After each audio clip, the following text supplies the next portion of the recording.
Right. And I want to probe the document part more because I think with Hillary, Obama, it's like, why do they need these documents? Aside from, what the corruption and all of this, it's clear that, well, are they selling out the American people to other countries? I mean, what are they doing with this information? And so, of course, this doesn't apply in any way to a justification for them doing this with Trump, with Mar-a-Lago. But I think, the Bidens, especially Hunter Biden, all of these people, they are so obsessed with being corrupt themselves, selling out the American people to foreign actors, yet at the same time they want to use that as some kind of justification to go against Trump, when in fact he's the one who has been, tough on China and really been America first. And these Democrats, they have not been America first in any way. And I think the people see that. They see that Trump stands for the American people and the Democrats do not. What do you think is the message getting through to the American people despite the media, kind of trying to confuse everything and act like there was a precedent, because I know that the American people have lost faith in the media. So perhaps they're still seeing through this despite the fact that they are not even, hearing any kind of facts from the media. Right. The media has become full-on state-run, but it's amazing the brazenness and the abusiveness with the line they crossed here with this illegitimate raid. Has even gotten some people on CNN to be like, wait a second. And it's even gotten, George Will and a columnist at the New York Times, David Brooks, to be like, this might be backfiring because this is insane. And it is. I mean, this is Banana Republic territory. But it's such a good point you bring up, Danielle, because the Bidens are hiding his records, his Senate records, to the University of Delaware.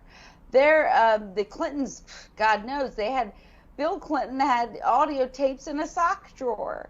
And they said that those were just presidential records. It's totally fine. So this idea that it's anything to do with presidential records, again, is bogus. And it's just absolutely absurd. It's not what the game is about.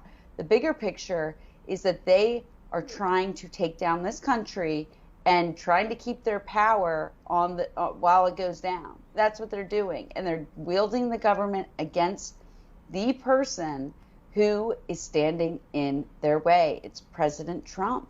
And he always has been. And, he's the only person to, at least in, the last few decades, he's the only man to ever get into politics and lose money. It's always the other way around. They come into politics and suddenly they get rich. How is that? How are the Pelosi's gotten their wealth? I mean, how the Clintons, the Obamas, the Bidens, all of them, they get their money, trading on power. And it's disgusting. President Trump sacrificed his nice life, sacrificed his successful career in business for the American people, for his country, because he said, this is wrong. We're losing our country. We're losing out our jobs to China.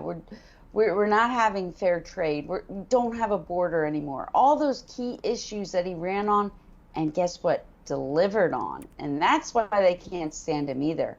He's not just empty words. He's action. He follows through, and he made America strong. That gets in the way of the plans of these so-called elites, these powerful people who have sold out our country and are trying to make money on the way down. Well, the people are waking up, and this, like everything else they've illegally tried to do against him, to smear him, harass him and his innocent family, it backfires big time.